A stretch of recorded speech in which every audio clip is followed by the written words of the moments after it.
Hey baby, listen, I just got my electricity turned on, so you can turn the heat on and go and chill. Well baby, we can just go and chill at my place. I just got the electricity turned on.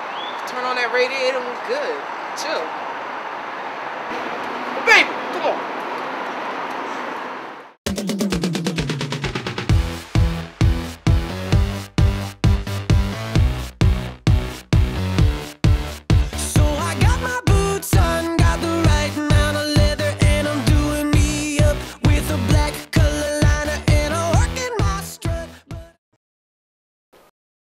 Hey there, welcome to this week's Hello New York show. I'm Casey, and I am here with our health and wellness expert, Melissa.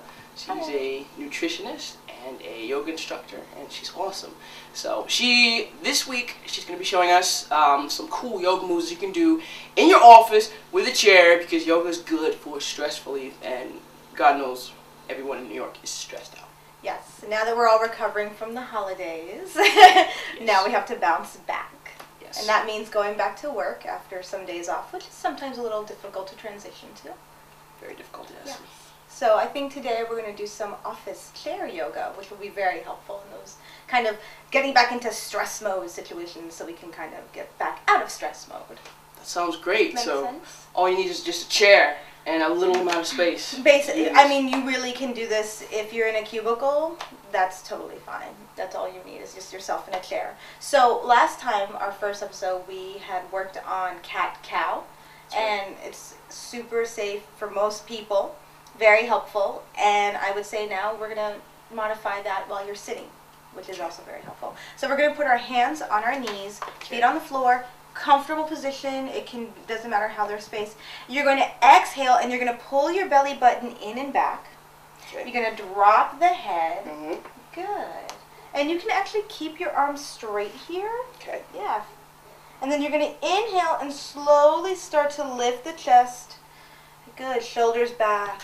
Come up. And let's do it one more time. So you're going to exhale, belly in, drop the head. Good. And this time we're going to try and keep the head down as the last thing that comes up. So you're going to inhale, lifting through the spine. Yes, here's the hard part. Lifting in the chest. Good. And then the head. Good job. Gotcha. Much better. Good. So that'll help you to unwind while you're in the office setting. Another thing you can take it to is once you've sort of loosened up and you've lubricated your spine, you can open up your legs more and you can fall right in between them. So I'll let you do that, Casey. And here, the best thing to do is to get in touch with your breath. Okay. So just drop the head and breathe. Very simple, yet supremely effective.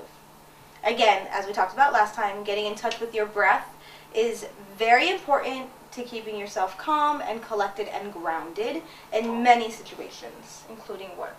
So do your best to drop the head as much as possible, getting quiet, and depending on how long you can or want to be here, just breathe. And then in order to come up, Casey, I'm going to have you do something very specific. Try to drop again. Okay. Good. And I'm going to ask you to use your legs. Most people want to come up just as Casey was doing, with shoulders and head first. I'm going to ask you to push your feet into the floor, become aware of them, press your hind end into the chair, and then slowly come up. Try to relax the arms. Good. Takes a little bit of practice, but actually it's very good for you to release tension. I actually feel a bit better already, just after, Excellent. what, a minute of that. And why is that? What is it? Because it seems like a lot of yoga is about the spine and like getting the spine in a better position. Alignment, lengthening, lubricating. Yes. Well, first of all, your spinal column houses your spinal cord, right? So this is a place where we want to have lots of protection, but not stiffness. You want it to be movable. You want to have flexibility, proper alignment, which affects many things. The lengthening part, the reason that feels so good to sort of let yourself hang over your legs and then slowly come back up is you're giving yourself a gentle form of tractioning. And when you've been sitting all day and walking, you're really negotiating your environment with gravity, and that's the hardest part. You start to feel compressed and tight. Okay. And depending on how long you're sitting for, or if you're walking around with bags, it's really not just the spine, but all muscle, all joints start to get compressed and they feel the stress. So to just let yourself hang over and to elongate through the spine, to breathe the way you were doing, also releases tension in the neck and the shoulders. So when you do come up, you do feel like you have like a whole new sense of self in that moment. That's awesome. Sweet. So, I mean, that's quick, easy. And how often can someone do this? Can they do this whenever they need to? Or I think that's the beautiful part about this. I know people may be limited by how much work they have going on in their day, but I would say even at least once an hour, I think that's great. If you could do that and just remember very quickly, give yourself a moment, check back in with your breath, do some cat-cow in your chair, and you're good to go. Yeah, I think you'll have a more productive day, because if you're calmer and you take a moment to clear your mind and kind of do something good for your body, then it'll produce some really good benefits. I imagine. We're learning so much more about neuroactivity and the multitasking that we do throughout our day that we take for granted and that we use as sort of the hallmark of I can do 20 bajillion things at once at this speed. And what we're learning is that multitasking is really a misnomer. It's not that the brain can handle all these different activities at once. It's that the brain has to switch back and forth very, very, very quickly while you're going back and forth between these things. Wow. And so when you expel that much energy, maybe you don't realize it or you don't feel it till the end of the day when you feel burnt out. And to kind of give yourself just a moment to regroup. Multitasking, quote unquote, will never go away necessarily, but when you give yourself a moment to catch your breath, literally, regroup, and then start again, you do become much more efficient and aware of what you're doing and can avoid a lot of mistakes. Nice. Okay. That's good to know. That's very, very good to know. Awesome. Corporate yoga. Corporate yoga, yeah, that's right. That's right. That's where it's at. Yes, that's where it's at.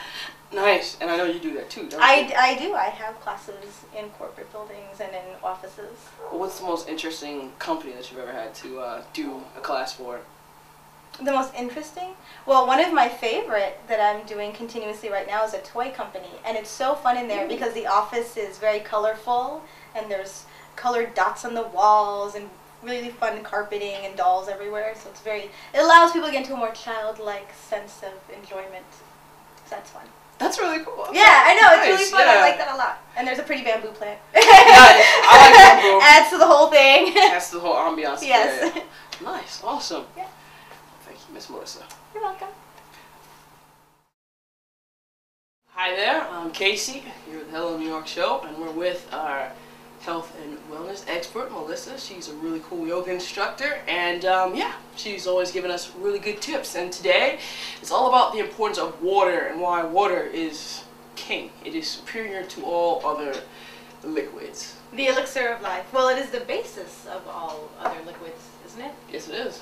Right? Okay. Yeah. That's good. I want to be scientifically correct there. No, you are correct. Yeah. Yes. And it definitely is superior in terms of people turn to caffeinated drinks, sodas, juices, which we talked about last time throughout the day, and they tend to ignore the body's primal urge for hydration in a very pure form, which is water. Okay.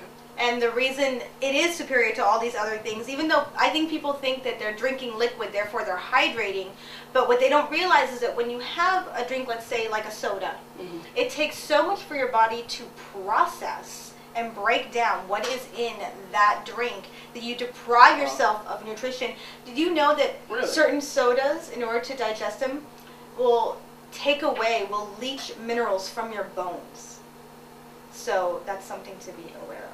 Wow. So next time you're thirsty or you're drinking something, it is hard to break, but start looking towards water. Some people don't like the taste of water. I can understand that. Put some lemon in it, maybe. Or perfect. The first way that I would start every morning is a little bit of lemon juice in my water, organic lemon juice. It's a wonderful way to sort of kickstart your metabolism and your liver. It's an automatic, natural liver cleanse.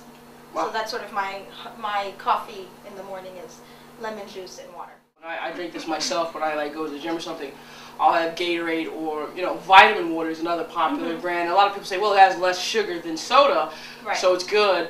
But I'm sure that I've heard some controversy over that. So. Sure, I think the controversy can be very easily cleared up in the sense that some people do understand the value of having electrolytes. Water, sometimes too much water without a balance of other electrolytes can feel somewhat draining. Right. It doesn't give you the balance of energy you need, particularly when working out. My problem, and I think the controversy enters in when people who are not working out drink Gatorade and Smart Water walking down the street. I hate to break it to you, but you're not exactly burning the amount of calories necessary in that moment To justify drinking. to just justify drinking that. Oh. So it's sort of like snacking on an energy bar. If you're not expelling the energy to make up what that you need for that, then there's no reason to look to these things in a normal everyday environment. So if you're at work and you're feeling a little drained from maybe your computer or even radiated, lemon juice and water, even herbal teas, because people like green tea, but that's a diuretic and what you need is a hydration.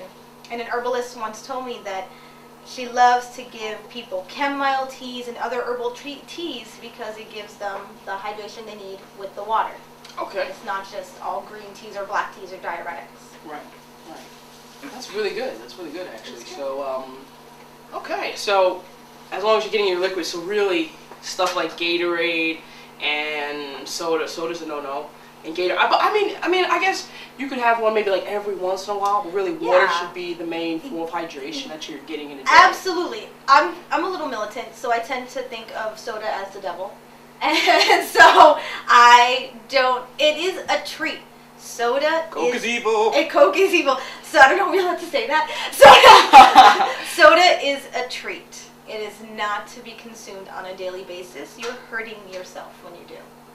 Wow. It is a treat. It's like eating cake every day as often as you drink water. It's just inappropriate and something people need to be aware of. A lot of times they feel hungry, so they do go to snacks or eat a meal. And a lot of times people don't recognize that hunger is actually dehydration. Really? Yes. And that So sometimes when you're getting hunger pangs, it's really that you just need to drink a glass of water. think about, have I had water today? Have I had enough water today? Wow. Yeah, because I mean, when you think about it, I mean, we are what, 3/4 water, so we need to replace that because we sweat, we. You need to replace it constantly. I don't mean obsessively, but yes. And it's inappropriate to make other choices at this point. I would say drink water more than you drink anything else. If there's an imbalance, that's an easy equation. Drink water more than you drink anything else. If there's an imbalance there, start to pay attention to that. Okay, great. And if you're feeling really hungry, maybe drink a glass of water first. See if that helps. If you have headaches throughout the day, water. I've heard. If you're tired, water. Wow. In the morning, water. Water. Water and lemon juice. Water and lemon juice. Aqua. Aqua. That's right. Have some aqua. Have some agua. Hey, let's have some fresh water. I have my zombie sticker. I just want people to see that. That's a really cool zombie Thank sticker. you. I like zombies. They're not drinking enough water. That's why they turned out like that. That's exactly why. Yes. Don't look like this. Drink water if you don't want to become a zombie. Don't want to Too look much like Coke. that. Too much Coke. Soda bad. Soda's the devil. Soda. Well, thank you so much, Melissa.